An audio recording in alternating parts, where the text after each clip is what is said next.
ఏ తప్పు చేయకపోతే షేక్ హసీనా బంగ్లాదేశ్ను వదిలి ఎందుకు వెళ్ళిందని యూనస్ టీన్ ప్రచారం చేస్తోందని చెబుతూ, దీనిపై హసీనా తన వాదనను వెల్లడించారు. నేను భయపడి పారిపోలేదు. దేశంలో మారణహోమం ఆగాలని, పరిస్థితి మరింత చెడిపోకుండా చూడాలనే ఉద్దేశంతోనే బంగ్లాదేశ్ను విడిచి భారత్కు వచ్చాను అని ఆమె స్పష్టం చేశారు. అయినప్పటికీ అక్కడ ఉద్రిక్తత ఇంకా చల్లారకపోవడంపై ఆమె ఆందోళన వ్యక్తం చేశారు. యూనస్ అధికారంలోకి వచ్చిన తర్వాత బంగ్లాదేశ్లో హింస పెరిగిందని, ప్రభుత్వం బలహీనంగా మారిందని ఆమె విమర్శించారు. చట్టానం సరిగ్గా అమలవడం లేదని, పాలన దాడి తప్పితే అంతర్జాతీయంగా బంగ్లాదేశ్ ప్రతిష్ఠ దెబ్బతింటుందని ఆవేదన వ్యక్తం చేశారు. అల్లర్లలో 25 ఏళ్ల దీపు చంద్రదాస్ అనే మైనారిటీ యువకుడిని గుంపు దారుణంగా కొట్టి చంపి నిప్పంటించిన ఘటనపై కూడా హసీనా తీవ్ర ఆగ్రహం, ఆందోళన వ్యక్తం చేశారు.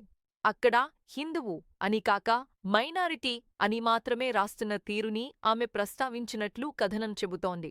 ఈ ఘటనతో మైనారిటీల భద్రతను కాపాడడంలో తాత్కాలిక ప్రభుత్వం విఫలమైందని స్పష్టమైందని ఆమె వ్యాఖ్యానించారు. అలాగే యూనస్ ప్రభుత్వం ఉద్దేశపూర్వకంగానే భారత్కు వ్యతిరేకంగా చర్యలు తీసుకుంటుందని, బయటకు మాత్రం భారత్తో స్నేహం కోరుతున్నట్టు మాటలతో మభ్యపెడుతోందని ఆమె ఆరోపించారు. ఎన్ని తాత్కాలిక ప్రభుత్వాలు వచ్చినా భారత్, బంగ్లాదేశ్ మధ్య బంధాన్ని బలహీనపరచలేవని అన్నారు. ఇక తీవ్రవాద భావజాలం కలిగిన వర్గాలు ప్రజల్లో విభేదాలు రెచ్చగొడుతున్నాయి. వాళ్లే నా కుటుంబాన్ని, నన్ను ప్రాణాల కోసం దేశం విడిచేలా చేశారు అంటూ హసీనా ఆగ్రహం వ్యక్తం చేసినట్లు చెబుతున్నారు. బాధ్యతాయుత ప్రభుత్వం అయితే దౌత్య సంబంధాలు, దౌత్య కార్యాలయాల రక్షణపై కఠినంగా వ్యవహరిస్తుందని, దానికి భిన్నంగా యూనస్ ప్రభుత్వం గుండాలకు మద్దతు ఇచ్చి వాళ్లను దేశభక్తుల్లా చిత్రీకరిస్తోందని ఆమె విమర్శించారు.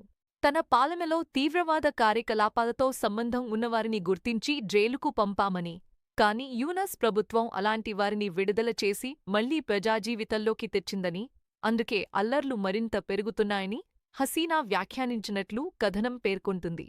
మరోవైపు హసీనాపై కాల్పులకు సంబంధించి నిందితులపై లుకవుట్ నోటీసులు జారీ చేశామని బంగ్లాదేశ్ ప్రభుత్వం చెబుతోందని కూడా ఈ కథనం ప్రస్తావిస్తోంది.